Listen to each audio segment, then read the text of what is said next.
est important que vous compreniez quelque chose. Rien de tout ce qui se passe en ce moment n'est fait par hasard. Rien de tout ce qui va se passer dans les jours et les heures à venir, les semaines à venir, n'est fait par hasard. Nous sommes en plein dans les primaires et les crapules. Tout ce que vous voyez autour n'est que pure manipulation. La bagarre est de savoir qui, parmi ces petites sardines, sera la sardine couronnée. Quelle est la sardine qui va prendre place sur le fauteuil sardinique de Pomba? Et derrière ça, il y a ce que nous sommes, nous sommes les lanceurs d'alerte. Ça veut dire que nous vous permettons de ne pas être embrouillés, mais de vivre cette séquence des primaires chez les crapules. Quand ils vous amènent à gauche, à droite, ils vous embrouillent, ils vous baladent et tout, parce que, évidemment, il y a beaucoup d'éléments de distraction qui sont là. Nous, on fait toujours tout pour faire le lien. Donc n'oubliez pas, nous sommes toujours dans le cadre des primaires chez les crapules, avec pour objectif le rendez-vous de 2025 ou avant. Who I am, I don't really know. Ce qui se passe aujourd'hui, c'est qu'on assiste à un phénomène qui est extraordinaire. On ne l'avait pas vu depuis des années. Le projet était toujours de mobiliser l'opposition pour affronter le parti au pouvoir. Ça a toujours été l'une des problématiques qui a toujours été posée dans le cadre des élections au Cameroun. C'est-à-dire, on disait toujours, un adversaire ne peut pas réussir à désarçonner Pomba. Il faut que si l'opposition veut gagner, il faut que l'opposition se mette ensemble. Et ils sont tellement égocentriques entre eux qu'ils ne peuvent même pas se mettre ensemble. Et sachant eux-mêmes par derrière qu'ils ont créé eux-mêmes beaucoup de partis d'opposition, donc ils savent qu'il y a une impossible coalition des partis de l'opposition. Dès cet instant, ils avaient déjà gagné à 50%. Ça, c'était avant. Aujourd'hui, la problématique fondamentale qui se passe dans la boîte de sardines, chez les sardines, il y a tellement de camps qu'ils sont face à une situation fondamentale. C'est que la seule personne qui réussissait à unir tous ces gens, c'était Pomba. Et aujourd'hui, ils sont exactement comme l'opposition d'avant. C'est-à-dire que si tu enlèves le vieux Pomba, tu te rends compte qu'il y a beaucoup de petits Pomba. Et chacun pris individuellement n'a aucune chance de gagner face au challenger Lyon qui attend derrière, tireur de pénalty. Si tu prends le petit Francky individuellement, il ne peut pas. Mais ils ne savent pas encore qui parmi eux, s'ils vont aller ensemble, s'ils vont aller à plusieurs. C'est pour ça qu'ils sont donc dans le cadre des primaires pour savoir qui c'est qui va réussir à fédérer. Vous comprenez ce que je veux dire?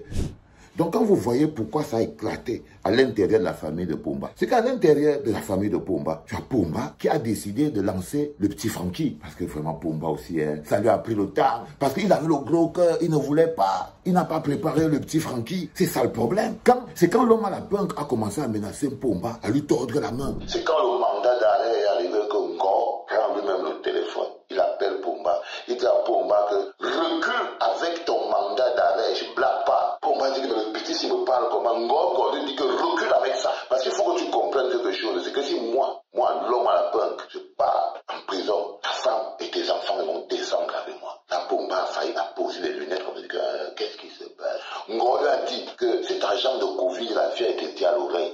Pomba a approché l'oreille. Ngo lui dit que cet agent de Covid que tu entends là, Chantou même, elle a l'huile de ça dans la bouche, elle a croqué. Pomba reste comme si que merde. Donc l'histoire, si je ne fais pas attention, moi-même, je vais me partir en prison. Et il est resté comme ça.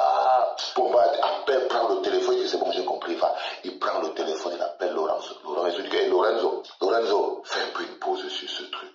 Fais un peu une pause sur ce truc. Lorenzo lui dit que frère, qu'est-ce qu'il y a? Il dit que non, fais une pause sur ce truc. Il faut qu'on trouve un moyen de régler le truc.